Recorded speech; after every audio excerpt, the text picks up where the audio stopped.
Greetings, scholars. Welcome to this week's episode of Special Area Slip-Ups. Last week we looked at a memed event in which several machine gunners failed to take out several thousand birds. This week we're shifting our tone to a far more serious one, as this historical slip-up does not involve a war of bullets or birds, but rather one involving a terrible translation of a single word. That's right, this week we're looking at the time when a single statement caused the destruction of two cities in a way that the world had never seen before. This week we're looking at the controversy surrounding Mokusatsu. Mokusatsu itself does not refer to an actual event or indeed a battle, but rather it is a word in the Japanese language. Now in Japanese, Mokusatsu can mean several things, and I do apologize if I butcher the pronunciation. Depending on the context, Mokusatsu can mean several different things based on how it is spoken and within obviously the sentence frame that it is spoken in. But it is just this context that caused the first atomic bombings in history to occur. So let's turn the clock back 3/4 of a century, 75 years for those of us mathematically incapable, to the final months of the deadliest conflict in human history. It's July 1945 and World War II in Europe has been over for 2 months already, but over in Asia the war is still raging. The Japanese Empire is still clinging on to its home islands, and the American government is concerned that an invasion of the Japanese homeland will result in millions of young Americans perishing in the face of determined resistance by Japanese soldiers and civilians. To that end, the Allied powers issue a joint statement to the Japanese government on July 26th, calling for the unconditional surrender of Japan, or else the country would face, and I quote, prompt and utter destruction. In the Japanese cabinet, the ultimatum, which is known as the Potsdam Declaration, is opposed by practically everyone.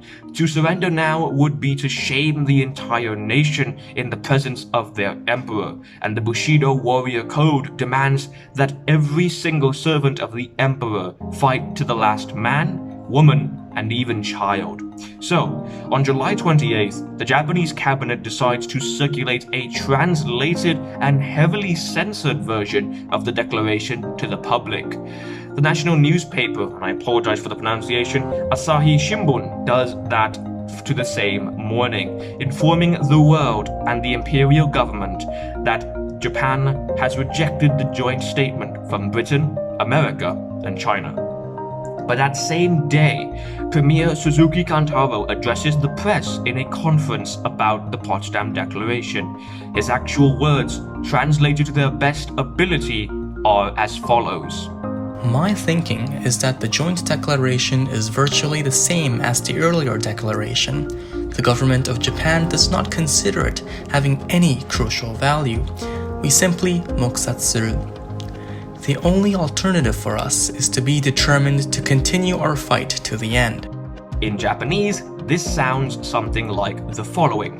帝国政府としては、米、英、中英2国の共同声明に関しては、何ら重大なる価値あるものに比ずしてこれを黙殺するであろう。Let's listen to that one more time. 帝国政府としては、米、英、中英3国の共同声明に関しては、何ら重大なる価値あるものにあらずして、これを黙殺するであろう。Now, in that statement, Suzuki meant Mokusatsu as kill off by silent contempt, which basically means that the government has no comment or is choosing to just not address the statement. However, when this was translated for the American government, the interpreter chose to use another meaning.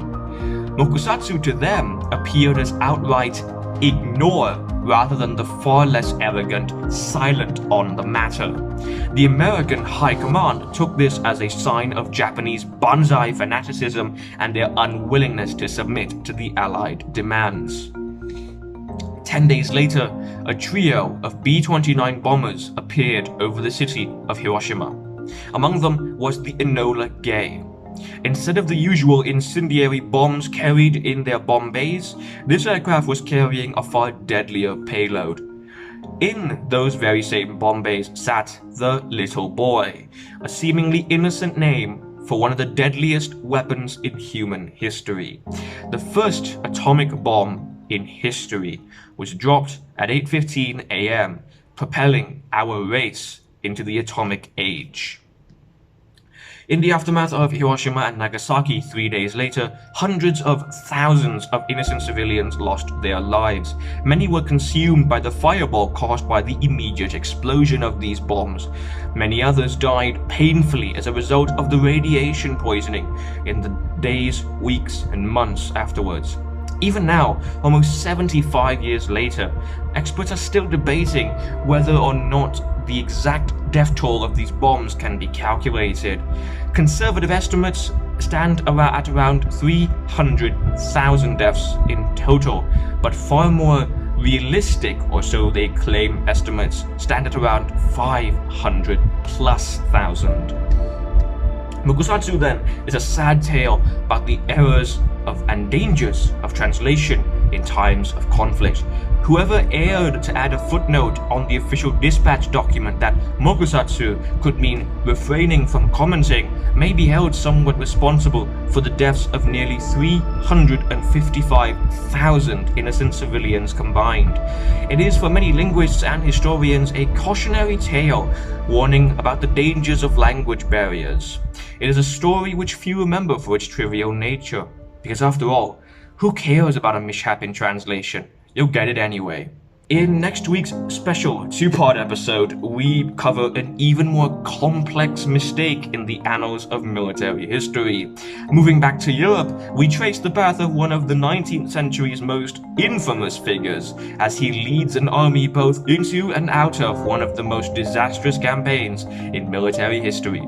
Join us next week for a special two-part episode as we cover Napoleon's invasion of Russia.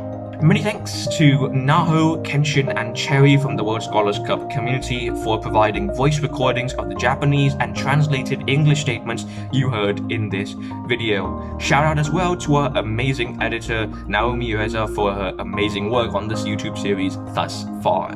See you next week, scholars.